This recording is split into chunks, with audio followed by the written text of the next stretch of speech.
Halo, assalamualaikum. Jumpa lagi di channel kesayangan kita semua. Semoga pemirsa sekalian dalam keadaan sehat walafiat ya. Mencapai perasaan khusyuk dalam bersedekah bukanlah perkara yang mudah. Ada saja tindakan atau pikiran yang pada akhirnya mengurangi kekhusyukan dalam bersedekah. Hal tersebut tidak terlepas dari olah dan tipu daya golongan setan yang tercipta dari api. Hal ini senantiasa menggoda manusia agar sedekah kita tidak sempurna. Itulah mengapa manusia harus selalu waspada terutama saat bersedekah. Ibadah yang satu ini seringkali digoda setan saat sedang menjalankannya, karena setan tidak henti-hentinya mengganggu hingga manusia tidak berdaya. Dalam video kali ini kita akan membahas tentang bersedekah bersama setan.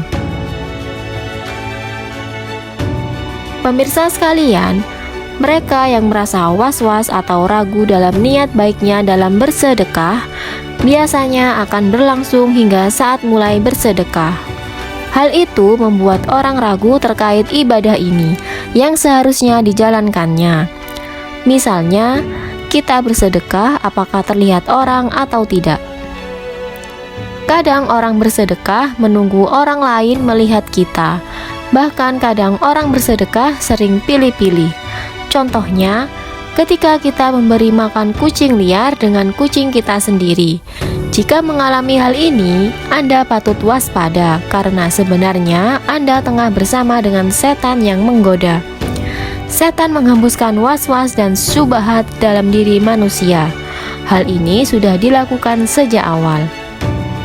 Permusuhannya dengan Allah Subhanahu wa Ta'ala, yakni ketika setan menggoda Nabi Adam dan Siti Hawa untuk memakan buah kuldi. Kemudian setan membisikkan pikiran jahat atau was-was kepadanya dengan berkata, "Hai Adam, maukah saya tunjukkan kepada kamu pohon kuldi dan kerajaan yang tidak akan binasa?" Quran Surat Toha ayat 120. Seseorang yang hanya senang memberi makan kucing peliharaannya saja dan bertindak kejam terhadap kucing yang lainnya atau kucing liar akan mendapatkan hukuman. Bagi mereka yang menyakiti atau menganiaya hewan yang lemah dan lucu ini adalah siksa neraka. Begitupun dengan kisah kucing yang sudah ada sejak zaman Rasulullah. Bahkan kucing merupakan hewan kesayangan beliau. Beliau sangat menyayanginya hingga ia selalu menjaganya dengan baik. Oleh karena itu, sebelum kita memelihara kucing, alangkah baiknya kita harus meniru bagaimana Rasul memelihara kucing. Beliau memberi nama kucing kesayangannya itu Muza. Suatu hari ketika Nabi hendak bepergian dan ingin mengambil jubahnya, ditemuinya Muza sedang terlelap tidur di atas jubahnya. Beliau sudah tahu yang namanya kucing kesayangan kalau sedang tidur sangat imut sekali. Tanpa ingin mengganggu kucing kesayangan Nabi itu terlelap, sehingga Nabi memotong sebelah lengan jubahnya yang ditiduri oleh Muza. Subhanallah, mulia sekali perbuatan Nabi ini. Kemudian Nabi pun pergi keluar rumah meninggalkan Muza yang sedang terlelap tidur. Ketika Nabi pulang kembali ke rumah, Muza terbangun dan merunduk kepada majikannya.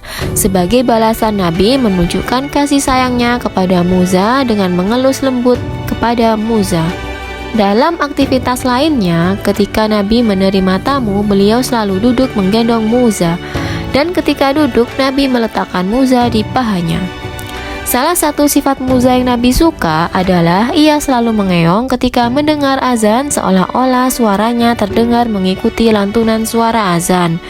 Bahkan Nabi pernah berpesan kepada para sahabatnya untuk menyayangi kucing peliharaannya seperti menyayangi keluarganya sendiri. Jadi dari kisah di atas, jika kita memiliki hewan peliharaan, khususnya kucing, maka rawatlah dia dan sayangilah dia, karena itu merupakan tanggung jawab kita dan kewajiban kita sebagai majikannya. Tak terkecuali dengan kucing yang datang dari luar atau kucing-kucing liar. Kita harus memberikan makan dan minum dengan ikhlas tanpa membeda-bedakan bentuk dan rupa si kucing. Entah kucing jelek ataupun kucing bagus, mereka sama-sama makhluk ciptaan Allah Subhanahu wa Ta'ala. Dan Allah pun menyukai orang yang mempunyai rasa kasihan dan penyayang. Maka balasan yang diberikan oleh Allah adalah surga dan ganjaran yang baik. Namun sebaliknya, jika kita keji terhadap binatang, maka siksa neraka akan menanti. Semoga kita semua dilindungi oleh Allah Subhanahu wa Ta'ala dari siksa dan kemurkaannya. Amin amin ya robbal alamin. Semoga ulasan ini bermanfaat dan menginspirasi bagi kita semua. Sampai jumpa lagi di episode berikutnya di channel yang sama. Dan jangan lupa like, komen, dan juga subscribe-nya ya. Terima kasih. Wassalamualaikum.